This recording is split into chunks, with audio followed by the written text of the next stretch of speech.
రాత్రి 2 గంటల సమయంలో చంద్రశేఖరేంద్ర సరస్వతి ఏకాంతంలో అమ్మవారిని ధ్యానం చేస్తున్నారు. ధ్యానం చేస్తుండగా మీరు నమ్మండి నమ్మపోండి, నేను అబద్ధం చెప్పాననుకుంటే కాంచీ పీఠ చరిత్ర చదవండి. అమ్మవారు వచ్చి చంద్రశేఖరేంద్ర సరస్వతి స్వామి వారి భుజం మీద చెయ్యి వేసి తట్టి పిలిచింది. చంద్రశేఖరేంద్ర సరస్వతి కళ్ళు విప్పి చూశారు. ఎదురుగుండా అమ్మవారు నిలబడి జుత్తుని ఇలా ముందుకు తీసి చూపించింది. ఓయ్ పిల్లాడా, నా గుడిని బాగు చేయించడానికి డబ్బు కోసం పాలాభిషేకం చేసి ఇంత దూరం వచ్చావు. నా జుత్తు చూడు పాలతో ఎలా అట్టలు కట్టిందో. ఇలా ఎప్పుడైనా ఉందా నా జుత్తు? తొందరగా వచ్చి అభిషేకం చెయ్యవా? నా గుడి బాగు చేయించడానికి నువ్వు వెళ్ళి డబ్బు అడగాల?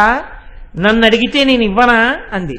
అంతే. ఆయన ధ్యానంలోంచి లేచి వెంటనే బ్రిటిష్ వాళ్ళకి కబురు చేశారు, తలుపులు తీయండి, నేను కంచె వెళ్ళిపోవాలి.